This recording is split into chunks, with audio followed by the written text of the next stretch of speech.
Morning. I am Ranjan Prasad, presidency school Patna.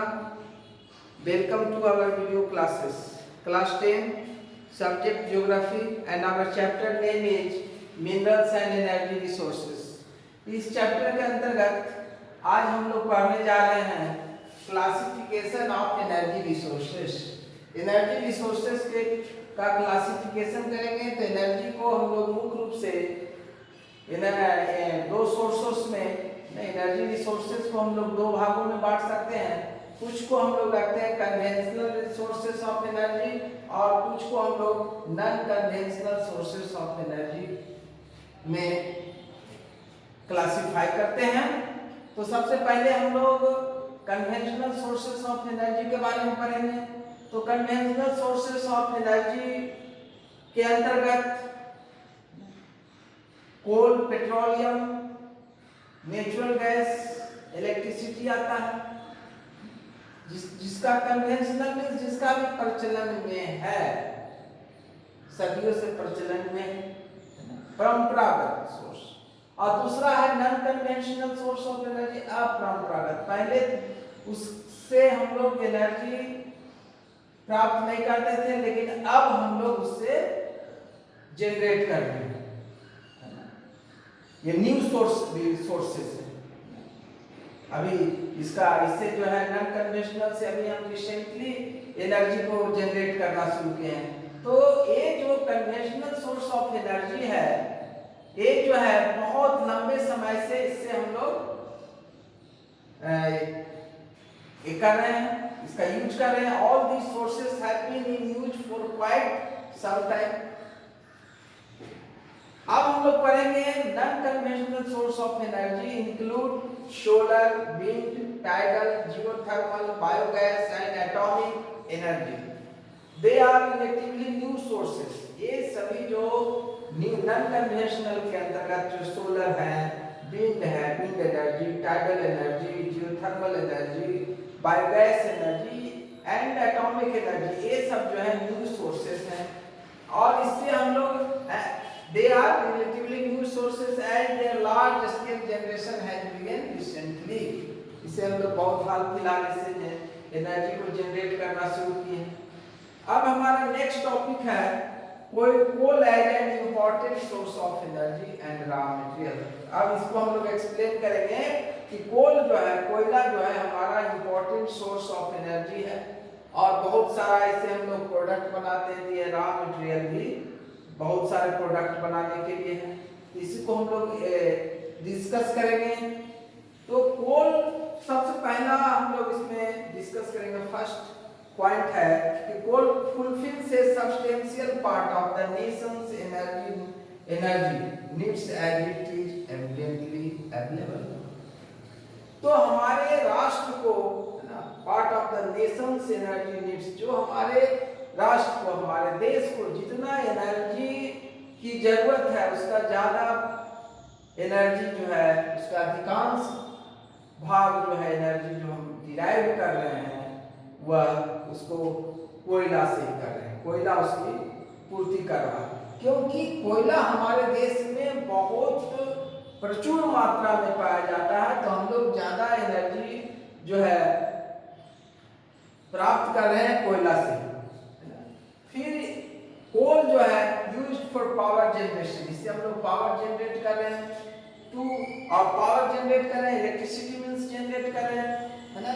To supply energy for industrial and domestic needs, जो और उस energy को हम लोग सप्लाई किसमें कर रहे हैं, इंडस्ट्रियल सेक्टर में भी इसका हमको यूज कर रहे हैं, और डोमेस्टिक नीड्स, इंडस्ट्रियल नीड्स और डोमेस्टिक नीड्स, इससे हम लोग अपना कर रहे हैं, नीड्स को पूर्ति कर रहे हैं। India is highly dependent on coal. Bharat जो है बहुत अधिक निर्भर है on coal for meeting its commercial needs. अपने कॉमर्शियल नीड को पूरा करने के लिए भारत जो है सबसे ज्यादा डिपेंड करता है कोयला पर। और यह हमारा it shares in total energy supply is 67%। इससे हमारे देश में कोयला से हमारा टोटल एनर्जी सप्लाई कितना है, 67%। कोयला का एक और विशेषता है कि it can be easily converted into other form of energy. ये कोयला कोल को हम लोग दूसरे फॉर्म ऑफ एनर्जी में बहुत आसानी से कन्वर्ट कर सकते हैं, जैसे इलेक्ट्रिसिटी में बदलते हैं थर्मल प्रोसेस के द्वारा, गैस में बदलते हैं, वायर में बदलते हैं। तो इसको हम लोग अदर फॉर्म ऑफ एनर्जी में बहुत आसानी से बदलते हैं। अब जो है कोल का इंपॉर्टेंस क्या है? It is an essential raw material for iron and steel industry. Iron और स्टील इंडस्ट्री के लिए जो है कोल जो है एक इंपॉर्टेंट और एसेंशियल रॉ मटेरियल है। अब दूसरा हम लोग पढ़ने जा रहे हैं, it provides raw material for chemical industry. ये केमिकल इंडस्ट्रीज के लिए भी ये हम क्या करता है, रॉ मटेरियल्स प्रोवाइड कर रहा है। It provides raw materials for chemical industries and synthetic textile industries. और सिंथेटिक टेक्सटाइल इंडस्ट्रीज में भी ये रॉ मटेरियल के रूप में इसका इस्तेमाल किया जाता है। Many coal based products are processed in industry. बहुत सारे कोल बेस्ड प्रोडक्ट को हम लोग इंडस्ट्री में प्रोसेस करते हैं, जैसे कोलता, ग्रेफाइट, सॉफ्ट कोक इत्यादि। Power generation industry mainly based on coal. जितने भी पावर जनरेशन इंडस्ट्री है वो अधिकांश इंडस्ट्री हमारा किस पर आधारित है? कोयला पर आधारित है। तो these are the so we can say that coal play important role in our development of country, because development depends on power supply and we get power from coal. Next point, अब हम लोग सीखेंगे कोल का हम लोग अब तक पढ़ा इंपॉर्टेंट सोर्स है। कोल को हम लोग ने डिस्कस किया कि इंपॉर्टेंट सोर्स ऑफ एनर्जी है और रॉ मटेरियल्स है। अब हम लोग पढ़ेंगे कि जो भी कोल हम लोग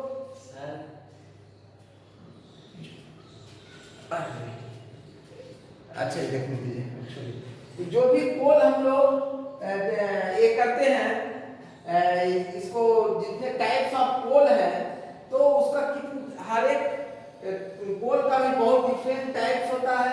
तो उसको अब हम लोग डिस्कस करने जा रहे हैं कि कोल कितने प्रकार के होते हैं। तो कोल मुख्य रूप से 4 प्रकार के होते हैं, एंथ्रासाइट, बिटुमिनस, लिग्नाइट और पीट। तो अब हम लोग सबसे पहले पढ़ेंगे एंथ्रासाइट के बारे में। तो वो एंथ्रासाइट जो है हाईएस्ट क्वालिटी हार्ड कोक है। एंथ्रासाइट क्या है?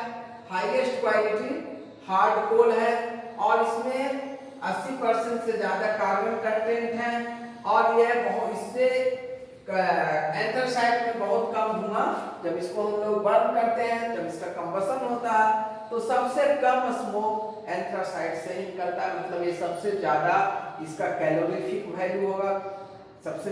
अब दूसरा हम लोग पढ़ने जा रहे हैं बिटुमिनस के बारे में। तो यह भी जो है मोस्ट पॉपुलर कोल है कॉमर्शियल यूज के लिए, लेकिन इसका कार्बन कंटेंट जो है 60 to 80% है।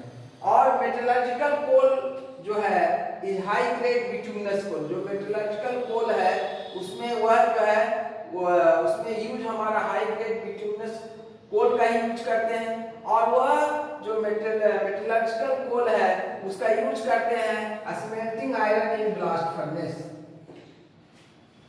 स्मेल्टिंग आयरन को स्मेल्ट करने ब्लास्ट फर्नेस में आयरन को स्मेल्ट करने के लिए हम लोग जो है हाई ग्रेड बिटुमिनस कोल का ही इस्तेमाल करते हैं,